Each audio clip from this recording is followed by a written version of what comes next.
Hello class, in this video we're going to look at the volume of complex shapes. Okay, so it's back to the Legos.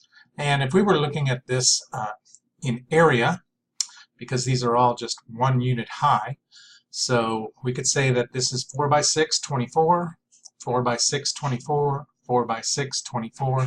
They all have an area of 24 square units. But if we're looking at volume, that's two-dimensional. So let's take this and put it up here. Now I have something that is 6 by 4 by 2, and 24 times 2 is 48. And if I add a third layer onto that, then I have 3 layers of 24, and that would give me a volume. 3 times 24 is 72. But I want to take a look at complex shapes, so hang on just a moment. So I've taken my shape from before, which was had a volume of 72, 24 per layer and 3 layers, but I've added another piece to it. Okay, and in this case the piece that I've added is 4 by 4, 16 per layer and 2 layers.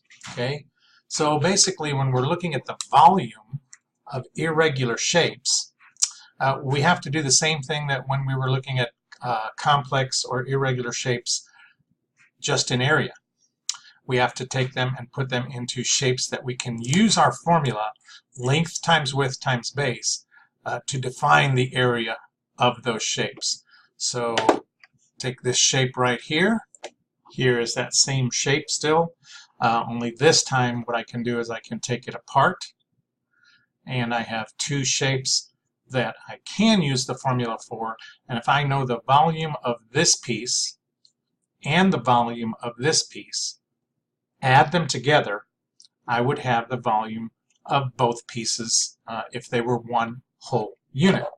Okay, so let's do that for a moment. Remember I said the first one, the red one, the one with the red top, okay, it was 24 per layer, 4 by 6, 3 layers, okay, so 24 times 3 is 72. So this one here has a volume of 72. And then I can move on to this one. It's 4 by 4, which is 16.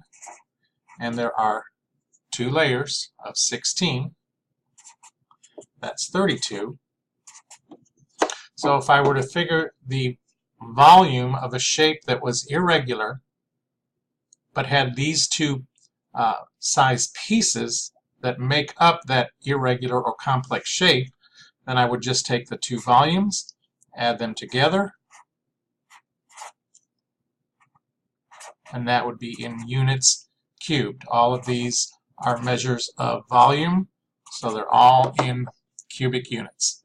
Okay, so when it comes to finding the volume of a complex or irregular shape, we just need to take it apart into the pieces that will make it regular shapes, determine the volume for each shape, and add those volumes together. I hope this helps.